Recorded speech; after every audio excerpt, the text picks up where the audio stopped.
Saya sudah punya beberapa video yang ini berkaitan dengan HAZOP yang mudah-mudahan ini bisa menambah pemahaman teman-teman ya.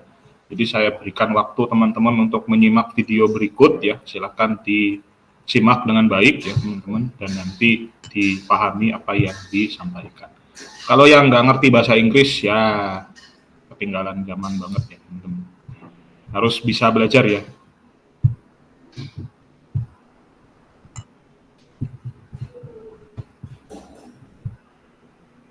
Oke, silakan disimak ya teman-teman. Ada 2 video yang akan saya tampilkan. Ini yang pertama.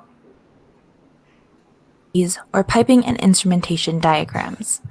We'll review some of the key details to be aware of on a PNID when conducting a hazard and operability study, otherwise referred to as a HAZOP, and how these details help in identifying potential hazardous scenarios. Let's start by asking, what is a PNID and how is it used in a HAZOP? A PNID is a schematic representation of a process, using symbols and piping connections to demonstrate how pieces of equipment are connected and the direction of the process flow between components in the system. A PNID also shows piping specifications and instrument details. PNIDs are used in HAZOPs as a way to understand the process and identify potential hazardous modes of failure in the system. I wonder when the issued for HAZOP drawings will come in for the upcoming risk assessment.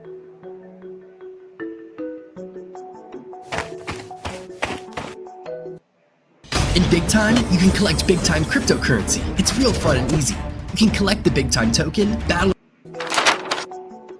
I have just received this set of PNIDs for an upcoming HAZOP. We'll be taking a look at the first 2 PNIDs in the set. First, let's look at the flow path of the products through the system. You can see our first drawing connects to the second one here, showing that the drain of the inlet separator and the basket strainer combine and flow towards the tank. Understanding how PNIDs are connected is essential to understanding the process. Now let's look at these missing page connections. Do we know the maximum incoming pressure from the pipeline and temperature coming in on pipeline A? The design pressure of the pipeline is 4,960 kPa(g), but the maximum incoming pressure we would ever see is 4,000 kPa(g), with a maximum incoming temperature of 10 degrees Celsius. And what about the maximum incoming pressure and temperature from pipeline B?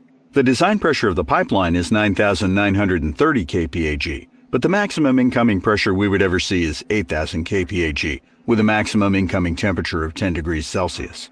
And do we know what the maximum design temperature of the piping is? The piping can handle up to 65 degrees Celsius, so it should be able to handle the temperature of the emulsion from both lines. Great! It is important to determine the maximum pressure coming into a system to identify potential blocked flow and reverse flow over pressure scenarios. Since the emulsion is coming in at a higher pressure from pipeline B, it may be possible to have a reverse flow scenario causing an overpressure of the piping rated for 4,960 kPa(g). This is prevented by this spec blind. These concerns can be identified on our PNIDs. That is why it is important to identify pressure and temperature spec breaks on piping lines. A pressure spec break defines where design pressure of piping changes. A temperature spec break shows where the design temperature of the piping changes. Finding spec breaks and noting them on PNIDs can help identify which sections of piping are more susceptible to overpressuring and where a rupture is most likely to occur. Other breaks to make note of on a PNID are the inside-outside building breaks and the underground-above-ground breaks. How are these breaks related to a HAZOP? Well, knowing the building limits help define the severity of a loss of containment. A pipe rupture inside a building may have different consequences to a rupture outside of a building. The difference between above or below ground sections of the system can also have an effect on the severity of the consequences, as well as drawing our attention to possible freezing or thermal concerns on piping. The consequences of a spill would be much higher outside the building than inside a contained area. This would also impact the cleanup cost. Right, that makes sense. It is also important to know which buildings have fire and gas detection, as they may be important safeguards in a loss of containment scenario. Great. After this step, it is useful to look at the energy sources like pumps, compressors, and burners in the system capable of causing hazardous scenarios to the more vulnerable sections of piping. Other energy sources can be external, such as ambient temperature or solar radiation. It is important to evaluate pressure sources in a system in order to identify how they may affect piping and equipment. Let's say LCV 100 fails closed. The incoming pressure from P100 could overpressure piping. With pumps, it is also worth noting if there is a secondary seal, indicated by a tubing line from the pump to the drain system or by seal pots. The secondary seal will alter the consequences of a primary seal failure. Wait, how can closing LCV 100 overpressure piping? The pump can generate above 9,650 kPa when the discharge is blocked. By closing LCV 100, there is a potential to overpressure the pump discharge piping. Great. That brings me to the next detail to look out for: car seals. Car seal valves, denoted with a CSO for car seal open or CSC for car seal closed, are valves that are under administrative control to ensure that they are in the correct position. This is done to mitigate human error in a design. For a HAZOP, these valves being in the wrong position is usually out of scope, but it is still important to ensure valves that need to be car sealed are car sealed and denoted as such on the P&IDs. Ah, I see. That makes sense. The isolation valves of PSV 100 are also car sealed. We don't usually touch those valves unless we have to service the PSV. Exactly.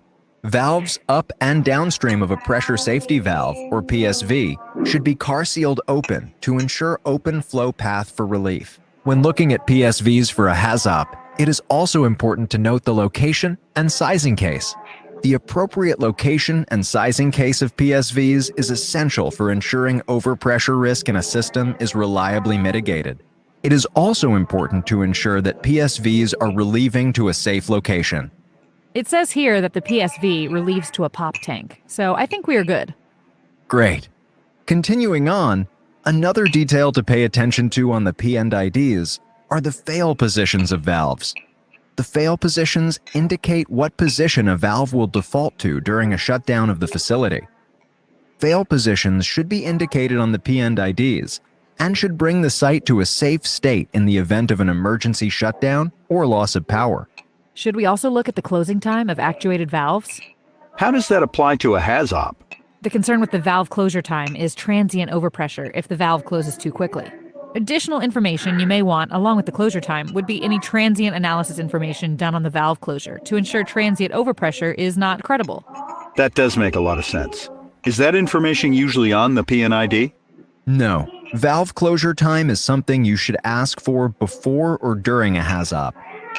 Sometimes the P&IDs don't have all the information you need to perform a thorough risk assessment, so always try to gather all the missing information you may need.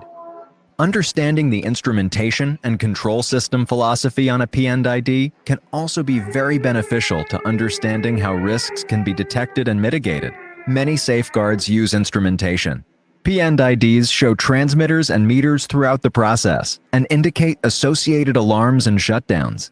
Often, sensors will have trip indications, shown as high-high and low-low, with specific set points to take certain actions, such as tripping pumps or closing valves. These set points are sometimes shown on the P&IDs. However, the actions are not usually outlined.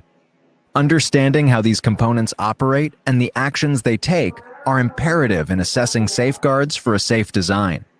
It is important to ask questions if you need additional information. Walking through the P&IDs prior to a HAZOP can help the meeting run smoothly while ensuring all possible points of failure are identified. Key details from today's lesson include understanding the process parameters associated with unknown connections, identifying pressure and temperature spec breaks, identifying energy sources in the system that can cause hazardous scenarios, noting any valves with administrative controls, valve failure position and closure time, and details on shutdowns and alarms for critical safeguards. As facilitators, it is important that we consider all modes of failure and ensure that the process is safe and operable. Looking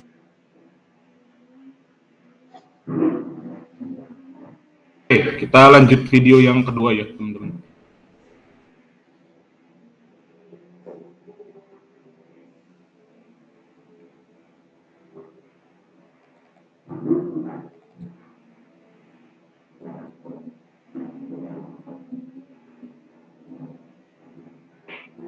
And how they relate to a HAZOP.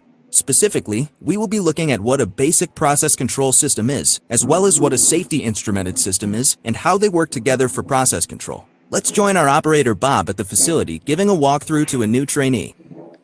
This is the Basic Process Control System, or BPCS. It is the main computing system for the site. It receives information about the process, including pressure, temperature, flow, and level from transmitters on the system, and outputs signals to manipulate the position of controlled valves in the process to ensure the system continues to operate at the desired operating conditions. So this computer is controlling everything in the facility? Pretty much. Let's take a look at this system as an example. This two-phase feed of liquid and gas is supplied to V1, which separates the liquid and gas, with the gas stream leaving out of the top of the vessel and liquids out of the bottom. Now, let's look at the level control loop on V1. Here, the level indicating transmitter, LIT1, is sensing the level of the vessel, and then transmitting that signal to LC1, the level controlling function on the BPCS. Based on the signal received, LC1 will send a signal to the level control valve, LV1, to open or close as needed. If the level increases and is higher than the desired set point of the controller, then LC1 will send a signal which will cause LV1 to open more, allowing more liquid to flow out of V1. If the level decreases and is lower than the desired set point of the controller, then LC1 will send a signal which will cause LV1 to close more to restrict liquid flow out of the vessel. But what happens if the BPCS controls malfunction?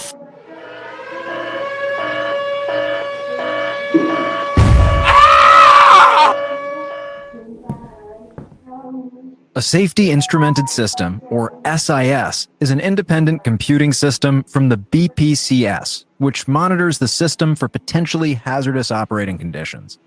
If the SIS senses a hazardous condition, it will send a signal to a final element, typically an actuated emergency shutdown valve, or ESDV, to isolate or shut down the system. This action is called a safety instrumented function, or SIF, which may have an associated safety integrity level, or SIL rating, which quantifies how reliable the SIF is. The SIS should be independent from the BPCS, with separate transmitters, final elements, and an independent logic solver. Its job is to bring the process to a safe state in the event of a failure of the BPCS. To do this effectively, the SIS cannot share any potential common cause failures with the BPCS that would jeopardize its ability to act. An example of this would be using the same level bridle in a vessel for both the BPCS and SIS transmitters. If the bridle is plugged, control of both systems would fail. The requirements for safety instrumented systems are further detailed in International Standard IEC 61511. This is the standard for safety instrumented systems for the process industry sector. A majority of the process control operations are handled by the BPCS. The SIS acts as a second line of defense in the event of a failure on the BPCS or an upset condition that the BPCS cannot control on its own. So most of the time, the SIS isn't doing anything? Not exactly. The SIS is constantly receiving signals from the process to ensure it is operating safely. Looking back at the vessel, the level transmitter LIT2 is sensing liquid level in the vessel and transmitting a signal to the level controller LC2, the level controlling function on the SIS. During normal operations, the BPCS will be controlling the level, and there is no need for the SIS to act. If the BPCS controls fail, and level in the vessel begins to increase, when the liquid level gets too high and reaches the set point of the level alarm, high high, or LAHH of LIT to the controller LC2 will alarm and send a signal to close ESDV1. This will shut down the process by cutting V1 off from the upstream liquid source, which will prevent the level in the vessel from increasing any further. Why are we so worried about the level that we need to shut down if it's a little higher than normal? It is important to keep the level in V1 near the set point of LC1.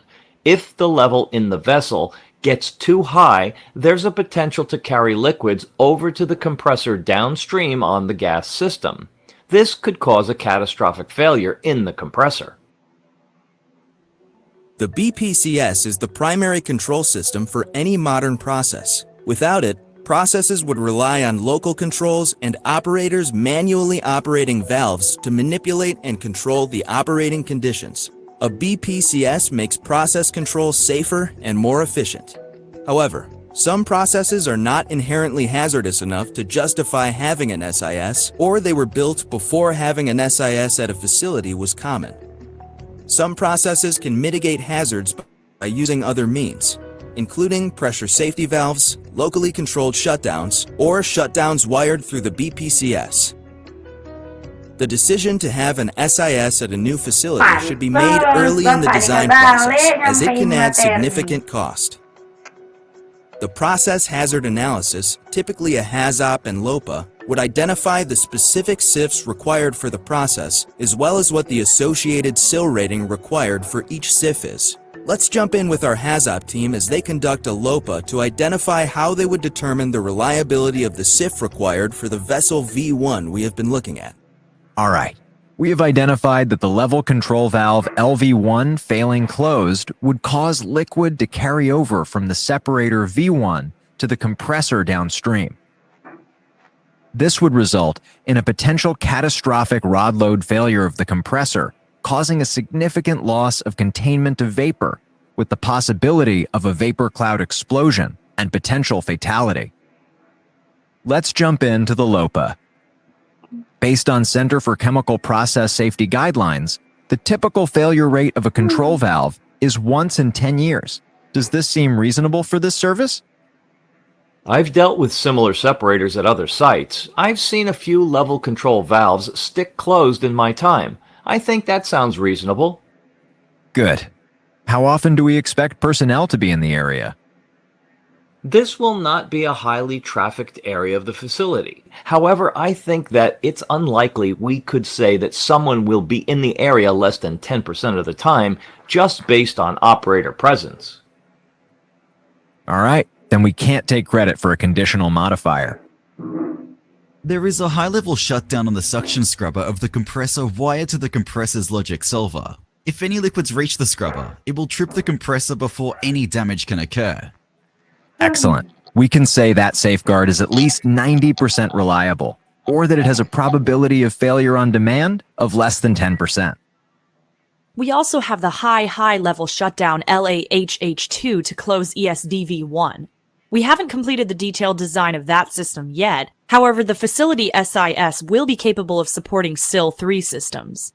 Unless there's another layer of protection, it will need to be at least 99% reliable, or have a probability of failure on demand of less than 1%, which means it will need to be a SIL-2 rated system. That will add some cost to the project. Luckily, we identified it early enough that it shouldn't be too much of a setback. It is important to understand the process control systems involved in a design when taking credit for safeguards in a HAZOP. These systems are used to maintain safe operating conditions by ensuring the process functions as designed, making the process safer for operators working in the facility and preventing potential damage to equipment.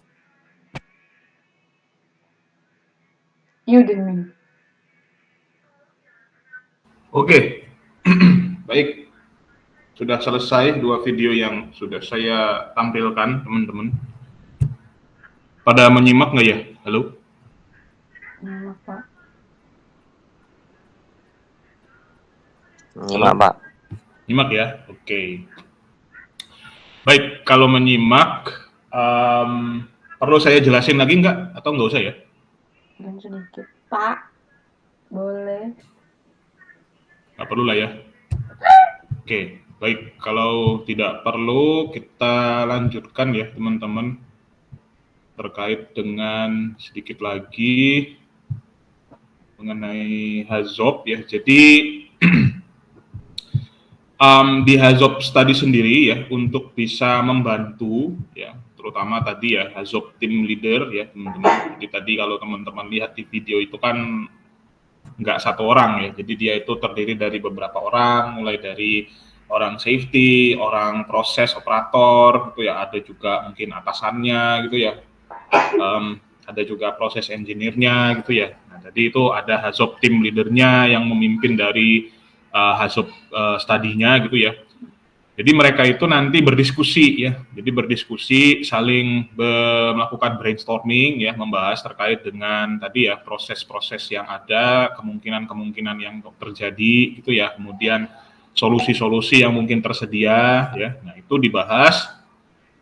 Dan dalam melakukan HAZOP study sendiri ya teman-teman, nah ini yang perlu teman-teman untuk bisa catat ya, dan mana tahu ini nanti bisa berguna ya buat nanti ke depan ya. Jadi dalam melakukan HAZOP study itu sendiri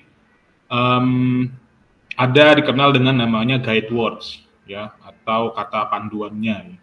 Di mana guide words ini sendiri nanti yang akan membantu kita dalam melakukan simulasi ya terhadap proses deviation tadi ya. Nah, tadi sudah teman-teman sama-sama lihat ya, di video juga sudah disebutkan beberapa proses parameter itu ya, mulai dari flow, pressure, temperatur, terus level ya, Di sini bisa ada contohnya viscosity ya, viscosity mungkin ya macam-macam ya proses parameter lain, tapi biasanya yang menjadi proses parameter itu ada yang utamanya ya flow, pressure, temperatur ya, 3 tambah satu lagi tadi level ya. Nah, di mana di masing-masing proses parameter itu sendiri, kalau di dalam guide word itu sendiri ada namanya dikenal dengan root. Ya, ini rootnya. Jadi guide word-nya itu atau root-nya ini tadi ya bisa ada non, reverse, more of, less of. Ya. Non, reverse, more of, less of. Artinya apa? Kalau non itu artinya dia nggak ada ya, non. Tidak ada. Reverse, kebalikan. More of berarti dia bertambah, less of dia berkurang. Ya. Nah, sekarang kita kaitkan, kalau kita parameternya yang kita pelajari itu adalah flow, dan root-nya tadi kita ambil non. Nah, kita coba aplikasikan kalau dia flow. Kalau dia flow-nya, parameternya itu flow dan root-nya non, maka artinya aplikasinya itu dia no flow. No flow. Jadi kalau dia kita gunakan no flow, misalnya kita pelajari line yang tadi ya, line A misalnya. Nah, di line A itu ada nggak sih kemungkinan kalau dia itu no flow? Nah, itu yang ditanyakan ya.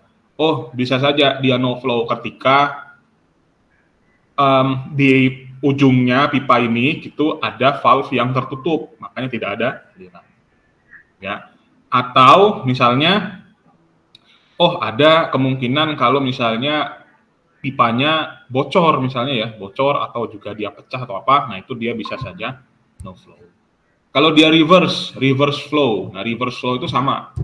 Reverse flow itu ada nggak ada nih kemungkinan alirannya itu bisa balik misalnya. Kayak tadi yang contoh di video yang pertama, antara dua aliran yang emulsi yang A dengan yang B kan itu berbeda tekanannya. Nah itu ada kemungkinan terjadi reverse flow karena tekanannya itu yang B itu lebih tinggi daripada yang A ya, makanya bisa tekanan itu kan larinya dari yang tinggi ke yang rendah, makanya dia bisa terjadi reverse flow. Nah itu ya. More, kalau more of itu misalnya kalau dia dikaitkan dengan flow, jadi more flow, ada nggak yang bisa menyebabkan ini bisa terjadi more flow? Oh bisa, misalnya kita mengaktifkan 2 atau lebih pompa misalnya ya, nah, itu bisa meningkat ya alirannya. Terus misalnya dia ada peningkatan dari suction pressure misalnya. Ya, suction pressure itu dia meningkat. Misalnya dia diakibatkan oleh jumlah cairan yang ada di tangkinya itu lebih banyak. Misalnya. Jadi dia bisa overflow. Kalau less flow bisa nggak? Nah, less flow bisa, kayak yang tadi kita contohkan di PNID, misalnya ya terjadi ada sumbatan di pipanya, atau mungkin ada valve yang tertutup, misalnya ya, sebagian gitu, yang menyebabkan alirannya berkurang, itu bisa terjadi less. Jadi ini ya, kalau kita buat listnya ya, bisa known, reverse, more of, less of, ya. Kemudian part of, ya, bisa more than dan other than. Ya. Di known, reverse, more of, less of, part of, more than dan other than. Itu silakan dicatat. Jadi setiap proses parameter itu dikaitkan dengan root dan nanti akan menjadi aplikasinya.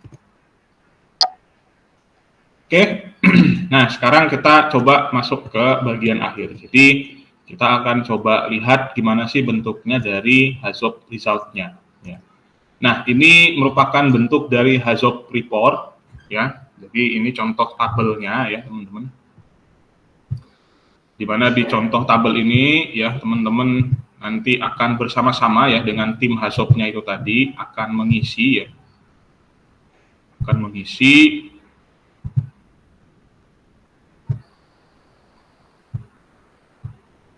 ya, terkait dengan hasil dari HAZOP analisisnya. Sebentar. Jadi di sini ada system number, system name ya, ada page of yang harus diisi ya. Ini report of HAZOP study, kliennya siapa, projectnya siapa, itu ya. Ini. Nah tadi ya guide word itu kita isi di sini.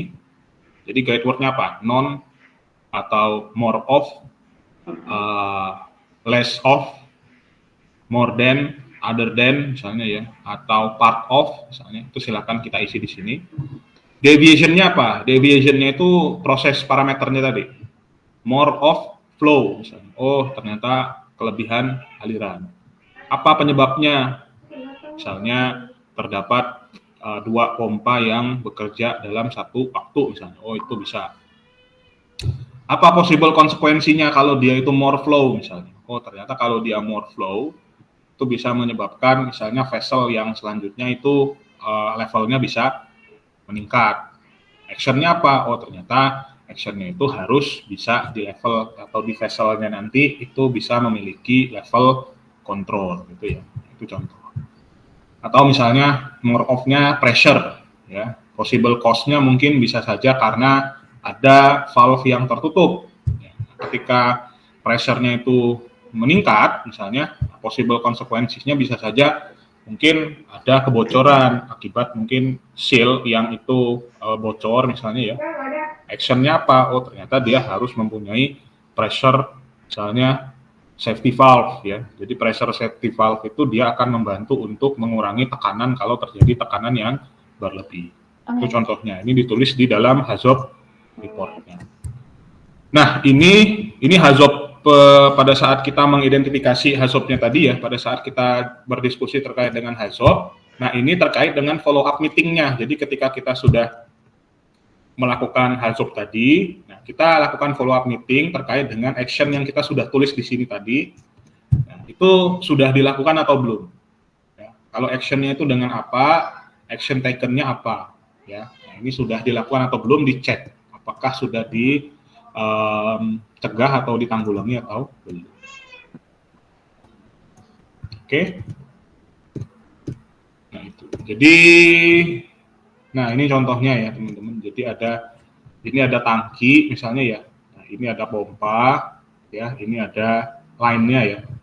Ini ada line-nya. Ini. Ya, jadi ini terkait dengan aliran ya dan juga valve-nya. Ya. Contohnya. Jadi misalnya ya, ini tangkinya berisi ya, ada cairannya ya. Kemudian ini ada valve, ini ada pompa. Ya. Ini ada valve juga, ini ada namanya kickback line ya. Ya. Nah, kemudian ya ketika misalnya ya terjadi level atau terjadi kontrol tertentu, misalnya ya terjadi situasi misalnya levelnya ini berkurang, misalnya contoh ya, atau misalnya terlalu berlebih misalnya, nah dia akan memerintahkan valve-valve ini untuk bisa menutup, misalnya ya, ini shut, ya. Misalnya contoh ya. Nah ini yang kira-kira nanti bakal dipelajari oleh tim HAZOP tadi, ya, sehingga nanti akan muncul hasil report yang seperti ini. Oke, nah seberapa penting HAZOP ini dilakukan? Itu amat sangat penting, terutama bagi tadi ya proses-proses yang mengalami modifikasi, ya, ataupun perubahan dari proses yang sebelumnya, karena mungkin kalau proses yang sebelumnya itu sudah pernah dilakukan HAZOP, tetapi ketika kita melakukan modifikasi, maka kita penting untuk bisa melakukan HAZOP kembali, karena kita perlu identifikasi apa kemungkinan yang bisa terjadi ketika terjadi proses deviation tadi.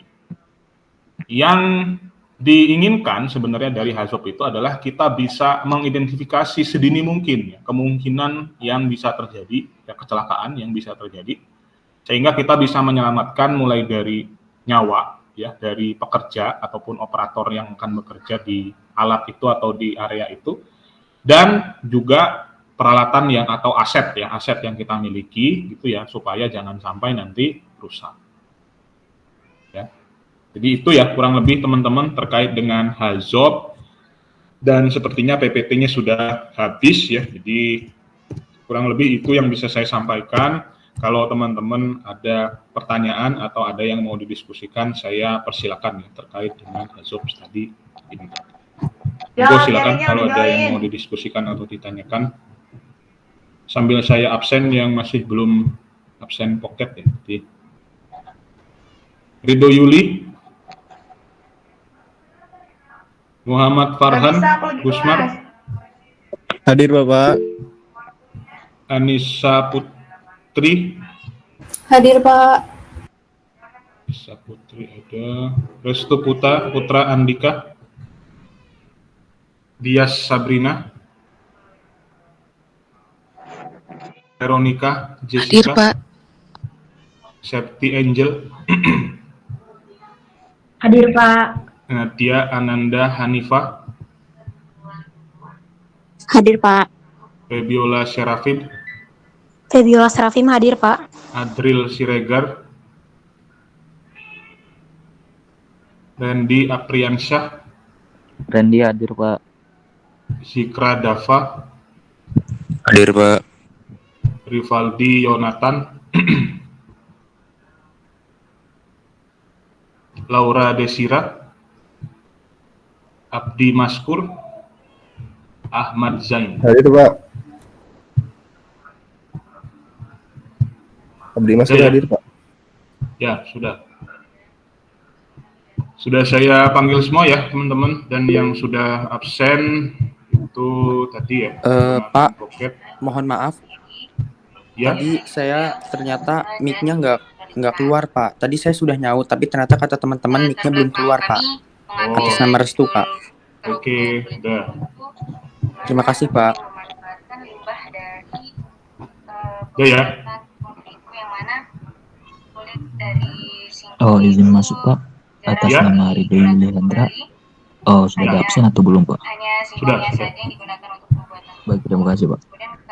Oke, sudah? Tidak ada pertanyaan kah teman-teman sampai sejauh ini dari penjelasan saya? Silakan kalau ada. Izin masuk Pak. Saya Senang Kusi dari Teknik Telekomunikasi Angkatan 2021.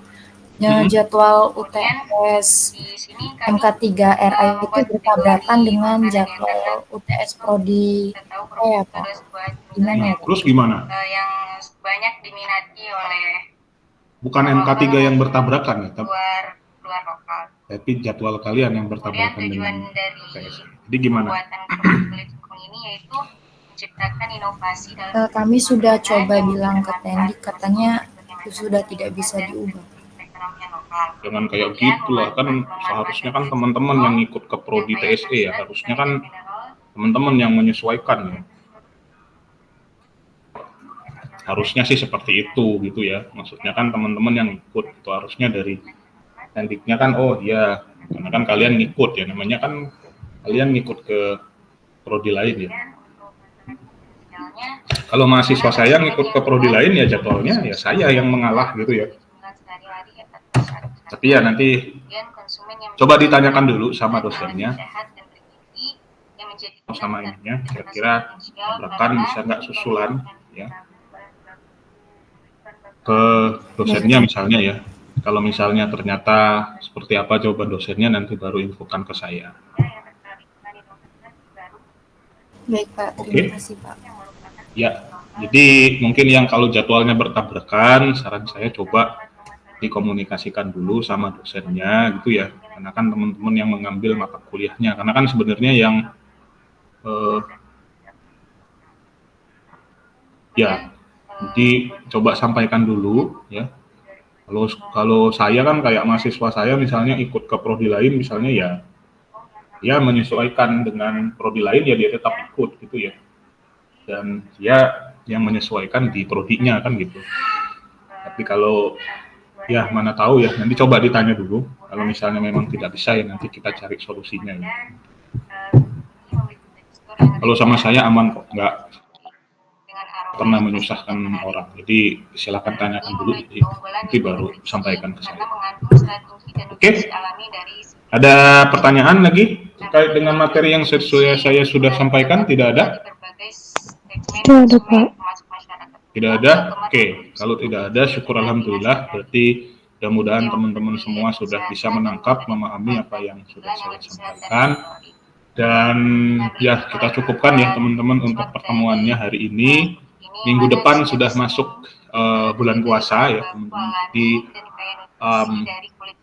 ya saya mohon izin mungkin kita agak sedikit mengkonserv energi gitu ya. Kita agak menghemat energi sedikit gitu. Tetapi saya akan coba ganti metodenya mungkin ya supaya penyampaiannya tidak terlalu memakan banyak energi.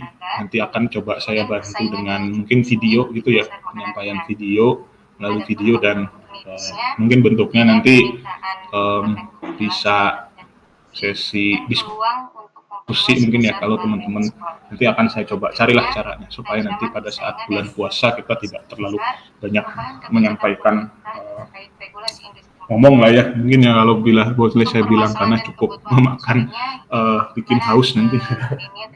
Itu aja mungkin ya teman-teman dari saya. Minggu ini tidak ada tugas ya, jadi kita bebaskan dari tugasnya ya. Untuk tugas-tugas yang sebelumnya yang sudah dikumpulkan, terima kasih, nanti akan saya berikan penilaian ya. Dan sekali lagi jangan lupa nanti UTS itu akan kita laksanakan sesuai dengan jadwal perkuliahan ya, dan secara online ya. Jadi nanti mahasiswa-mahasiswa yang terkendala dengan jadwal tersebut silahkan coba dicari dulu penyelesaiannya dengan prodinya gitu ya. Nanti baru kalau seperti apa dari prodinya nanti boleh disampaikan ke dosen pengajarnya. Itu saja dari saya mohon maaf apabila ada salah kata, kepada Allah saya mohon ampun ya teman-teman. Saya akhiri untuk pertemuannya. Oh iya, sebelum mengakhiri minta tolong sama Ihsan untuk yang kolom-kolom lainnya ya, itu minta tolong diisi juga ya Ihsan.